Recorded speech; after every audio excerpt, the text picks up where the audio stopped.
Jeff, no shade to anyone else on the panel, but I think you can be our economic guru tonight, okay? I read you. I know what's going on. Tell us about this, okay? Because Donald Trump could blow up his own trade deal with Mexico and Canada. Can we just talk about the kind of damage that these tariffs could do to our relationship with our closest trade partners? Like Mexico, $400 billion with a B worth of goods are imported from Mexico to the United States. That's a lot of stuff. I think it's really worth highlighting here just how we are not talking about a repeat of Trump's first-term tariffs. In his first term, Trump definitely expanded the remit of U.S. tariffs, targeting, for instance, Chinese steel and other Chinese products, imposing about tariffs on around $350 billion worth of Chinese tariffs. That is peanuts compared to the disruption that Trump is promising now. Maybe he'll still pull back from the brink. We'll have to see what he does, obviously. But he's now talking about tariffs on close to $2 trillion worth of goods just from Mexico and Canada. And China is our third biggest trading partner, and that could be subject to another 10%, as you mentioned. So really worth getting in people's heads that this is really not a similar thing that Trump did last time. It's a category different to say, I'm not going to just target these sectors that we want to bring back U.S. production of, but I'm going to target everything that these countries ship to the U.S., including, as that opening segment alluded to, things like avocados that we import from Mexico, but don't really have the capacity to make here in terms of what domestic consumers want. So this is a really big threat to the economy. It is something that economists thought that maybe Trump was bluffing in the campaign trail, or hoped that he was bluffing on during the campaign trail. But he's making clear that at a minimum, he's going to walk up to the ledge, and a lot of people are going to be in the crosshairs.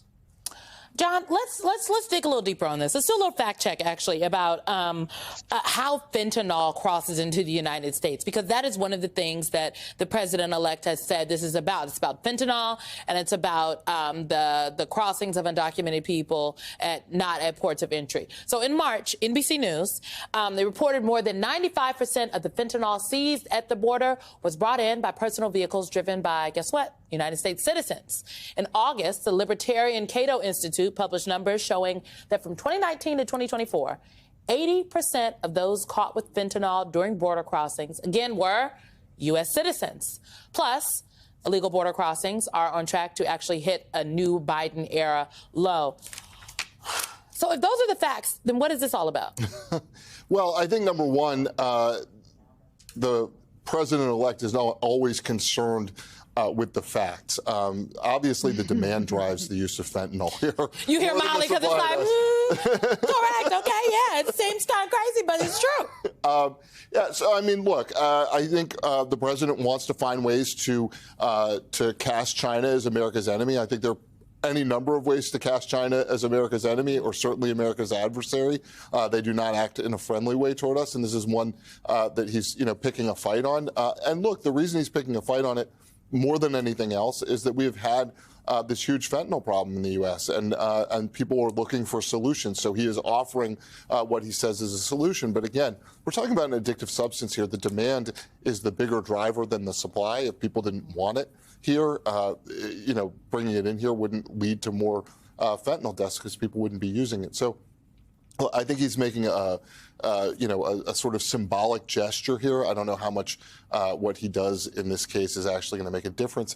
One other thing I just wanted to note on these tariffs that you're talking about, I'm not an economics expert, but I do know that when you raise prices on goods, the price of those goods goes up. You don't even need economics 101 for that graph. And what happens with tariffs is you're going to drive up prices right at a time when Americans are so concerned about inflation. This is an important point, Molly, because this is why, I mean, during when the tariff proposals first really from the then candidate Donald Trump made its way onto the stage, there are many folks that said a tariff is just really a tax on the consumer. And a number of, I've talked to a number of Republican and conservative strategists who said, that's just not being honest. But the reality is that we import a lot of fruits and a lot of vegetables from places like Mexico, and the price of all of that is going to go up if a 25% tariff were enacted. Okay, just as those are just the facts. So, do you think this will be a little bit of a reality check for voters who thought that Donald Trump would actually lower their grocery bills? Yeah, I mean, look, this broad anti-incumbent wind that came, and that was really what the Biden-Harris administration was fighting against, this sort of, you know, anxiety about inflation, hostility towards higher prices. This will not be solved by tariffs making everything more expensive. In fact, it will make everything more expensive.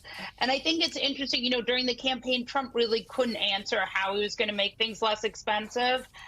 And, you know, among other things, he couldn't answer. So now we have something that will make things actually more expensive and thus increasing inflation, at least at the consumer level. Yeah, but we're going to, again, this is one of these things where we sort of saw this coming. He did tell us, whether people believed him or not, the president-elect, I believe, was quite clear about what it is he would like to do. Jeff, what about the oil? Okay, you got the Wall Street Journal, and they actually point out that Canada provides around, I believe it's 60% of all the oil the United States imports from other countries. You've got Reuters that notes the U.S. imported about 5.2 million barrels of crude and petroleum products per day from Canada and Mexico just this year. So that's a lot. Reuters is also reporting, NBC News hasn't independently confirmed this, that oil is not going to be exempt from the tariffs. What does your reporting tell you, and what could happen if the president-elect follows through on this? And also, is there a possibility that he doesn't? Is this bluster 2 months before to try to get people to a place, people as in Canada and Mexico, so then Donald Trump can say, see, I threatened the tariffs, we don't have to do them because they did what I wanted them to do? Yeah, so just on the gas question and the oil question, it's a complicated picture because obviously the U.S. is now a net oil exporter. Oil production is massively up under President Biden. But there are still some parts of the country, particularly if you believe it or not, you know, the crucial Midwest states, Michigan, Wisconsin, where they are unusually dependent on Canadian supplies of energy. It's a little counterintuitive, right? Because the U.S. overall doesn't really need that much oil and gas imports, but in certain places of the country, they really do. And Patrick DeHaan of Gas Buddy has done some analyses that suggest, you know, that the price of your filling up your car could go up by 25 cents per gallon under sort of a low estimate of what these tariffs could do on Canada. As to your really good question, Simone, about exactly whether this will go through, you know, Trump's economic appointments thus far have suggested a sort of conciliatory approach to businesses. And one thing we know about Trump is even though he says tariffs are the most beautiful word in the dictionary and, you know, said that they're the best thing ever invented, essentially, he also really, really loves the stock market going up under his watch. He loves boasting about the stock market, loves taking credit for the stock market. And there's this fundamental tension here where Trump wants these two things that are at some level incompatible. He wants the stock market to go up and he wants the tariffs to be imposed. And you know, as someone who's now covered Trump for almost 8 years, believe it or not, there's this question of which one does he care about most. And on the campaign trail, it was certainly the tariffs because that was a good message to, you know, Rust Belt manufacturing workers. But to the rest of the country, I think he is and has demonstrated that he is quite sensitive to moves in the market. And that could get him to sort of back off the cliff at the last minute if the past is any prologue.